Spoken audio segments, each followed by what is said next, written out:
বুঝতে পারছি, সমস্যা নেই। আপনি এখন রিল্যাক্সে ঘুমাতে পারবেন। হ্যাঁ, সারা রাত কষ্ট করছেন, এখন আপনি আমাদের হোটেলে ভালো বিছানা আছে, ঘুমাইতে পারবেন। সদরঘাটে কত মানুষ কত কিছুর দোকান দেয় না, পানের দোকান, বিড়ির দোকান, কত মানুষের কইলাম মিয়া ভাই আমার একটু কাম দেন, কেউ কোনো কাম দিল না। পরে আমি কেতাবালিশ নিয়ে ঘুমাইছিলাম। আরে ভাই বলছি তো, আপনি আমাদের হোটেলে ভালো করে ঘুমাতে পারবেন। রাত্রে ঘুমানোই দেখি, এখানে ভালো ঘুম হবে না। কতজনের বাসায় গেছি, কেউ আমার জায়গা দেয় নাই। পরে আমি লঞ্চে উঠে কেতাবালিশ নিয়ে ঘুমাইছিলাম। সহ্য না করে পারা যায়? আরে ভাই বলছি তো, আপনার টেনশন নেই, আমাদের এখানে ভালো বিছানা আছে, ভালো ঘর আছে থাকার জন্য। আপনার তো ভালো বিছানা আছে, ভালো ঘর আছে, আমার কিছু ছিল না, খালি কেতাবালিশ নিয়ে ঘুমাইছিলাম। মিজাজটা কিরাম লাগে দেখো দিলি। আপনার এই লঞ্চে ঘুমানো, লঞ্চে আপনি খেতাবালি ছাড়া কি আর কোনো কথা নাই আপনার? লঞ্চে কত ভিআইপি ক্যাবিন আছে, তারপরে ভিআইপি বিজনেস ক্লাস সিট আছে। আমার ওইসব টাকা ছিল না, এই কারণে আমি কেতাবালিশ নিয়ে ঘুমাইছিলাম। মিজাজটা কিরাম লাগে তাই কও দিনি। হ্যাঁ মিয়া, আপনি কি আমার সাথে ফাইজলামি করছেন নাকি? মিয়া ভাই, কত লোকে কত রকম ফাইজলামি করে, আমার কি আর ফাইজলামি করার সময় আছে? আমি গরিব মানুষ, আমি ওই লঞ্চে যাই কেতাবালিশ নিয়ে ঘুমাইছিলাম। কত বড় খেস চড়তাই চিন্তা করো।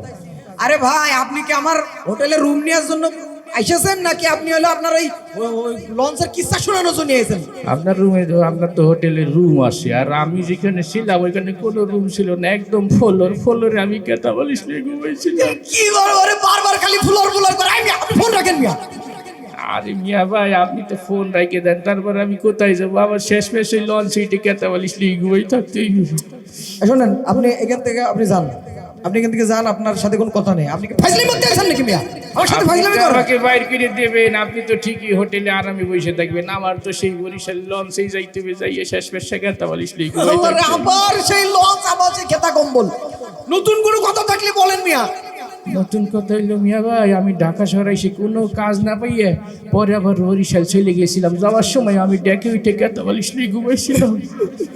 আপনি যদি একটা কথা কন, ওই কম্বল আর লঞ্চের কথা যদি আর একবার কন, আপনার উপরে একটা লাঠিতে ফুটবলের মতো কিন্তু এখান থেকে বিদায় করে দেন। লাঠিতে সবাই আমাকে বিদায় করে দিয়েছে, কারো কাছে ঠাই পাই নাই। শেষ পর্যন্ত আমি লঞ্চে যাই এই কেতাবালিশ নিয়ে ঘুমাইছিলাম। আল্লাহ, তোমার কাছে বিচার দিলাম, এই লঞ্চ আর কেতা। আপনার মতো নিয়ে আমি কান্দি কান্দি লঞ্চে যাই এই কেতাবালিশ নিয়ে ঘুমাইছিলাম। আমি এখন কি করবো? আমার সুস্থ হচ্ছে না। আমি এখন কি নিজের কপালে নিজে লাগতে পারবো নাকি?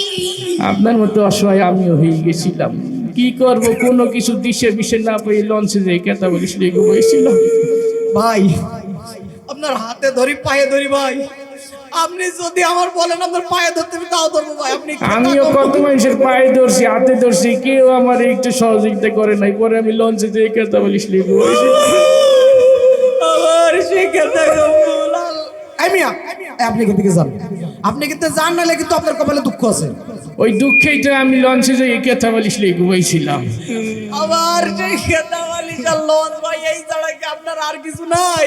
আমার এই কেতাবালিশ আর কম্বল ছাড়া দুনিয়ায় কিছু নাই মিয়া ভাই। ভাই আমার মেজাজ কিন্তু চরম আকারের একেবারে খারাপ হয়ে গেছে। আমার কিন্তু আমার একটা লোক কাজের কথা বলে ঢাকা নিয়ে যে ধোকা দিছিল, পরে আমার মেজাজ এমন খারাপ হয়েছিল, ওর পর রাগ করে আমি লঞ্চে যাই কেতাবালিশ নিয়ে ঘুমাইছিলাম।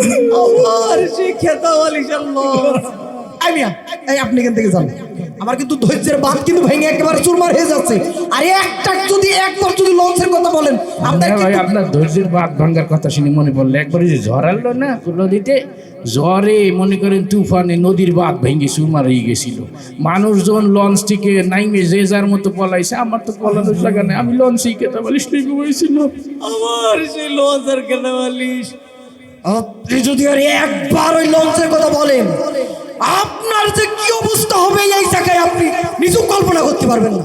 আচ্ছা মিয়া ভাই, লঞ্চের কথা বাদই দিলাম, আমি বরিশাল যাই নাই মিয়া, বাড়ির থেকে তো বাইর করে দিছে, বাড়ি আর যাইতে পারিনি, আমি লঞ্চ ঘাটে কেতাবালিশ নিয়ে ঘুমাইছিলাম।